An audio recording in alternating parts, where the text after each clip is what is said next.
Hero FinCorp presents Young Turks, 14 years.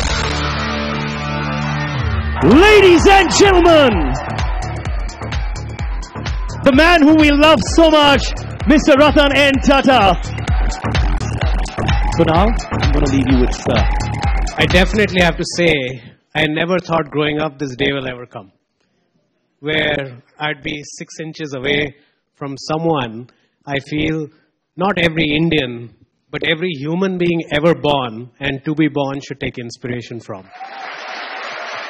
My first meeting with Mr. Tata, I was so nervous. I walked into Mr. Tata's office, and contrary to what we all think about big traditional businessmen in India who sit on big chairs behind big tables, and the guys who come to meet are somewhere back there. Mr. Tata actually just pulled a chair and just came and sat next to me. He asked me a question. So, your growth story is amazing. How do you do logistics? And that was the first question I remember you asked me. I knew I could answer most of the business-oriented questions. The question I was most nervous asking you that day was, can we take a selfie? What I'd love to know now, in retrospect, what got you even thinking about investing in young startups like ours or others, as well as, maybe even about our company or our meeting that got you interested?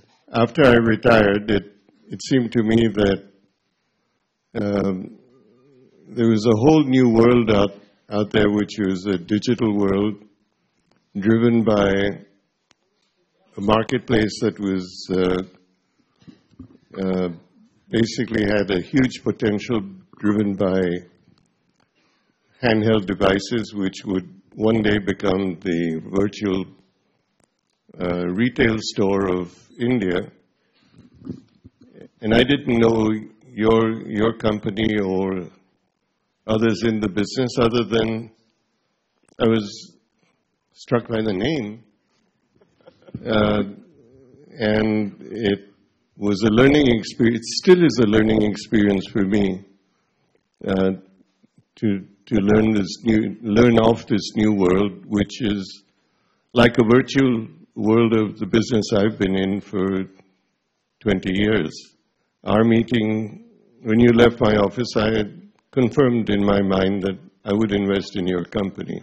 And it was the start of a new journey that I am absolutely thrilled to be a part of.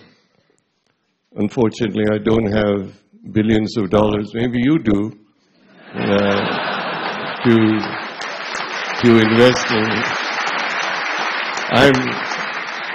I'm the less fortunate investor with less capital than you have at your disposal, learning how to catch up.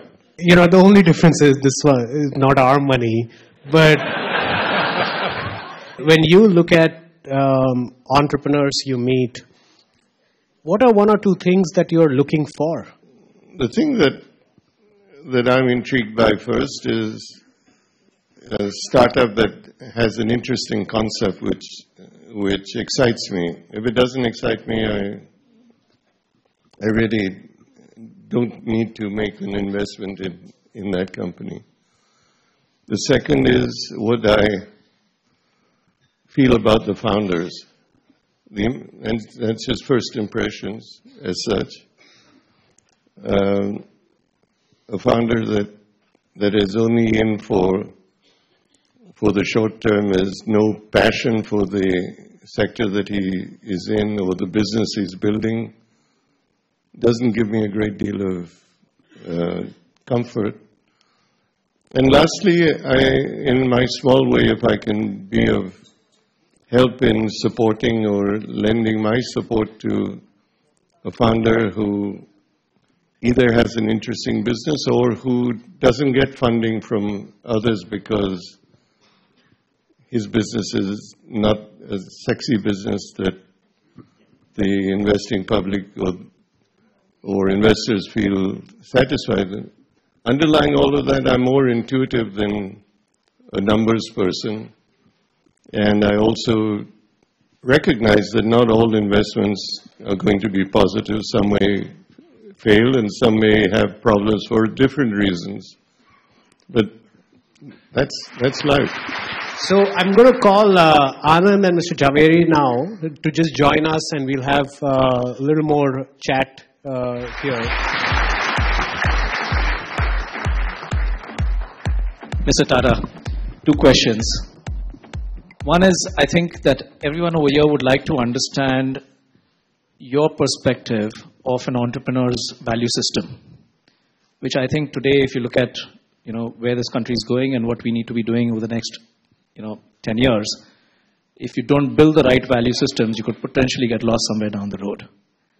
And the second question to you, sir, is really more about a transformational question.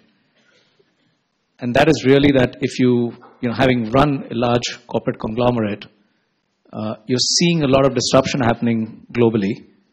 The recent example, which is in my view quite startling, is General Motors going and investing in a car share company called Lyft, $500 million, which at some point in time, 2-3 years ago, one wouldn't have thought possible.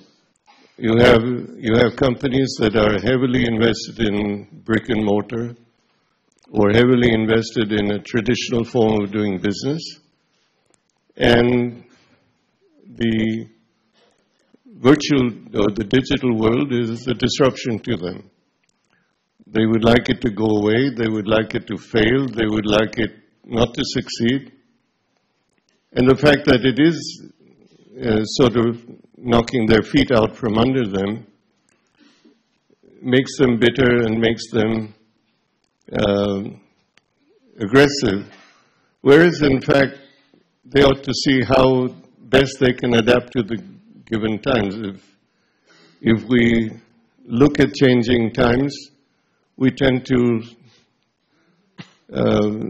respect people who can adapt themselves at that time and others that don't. So you have 60-year-old people who think like 40-year-old and 30-year-olds, and you have 60-year-olds who think like 60-year-olds and defend their turf. We are going through a transformation in India. We have almost 1 billion cell phone owners.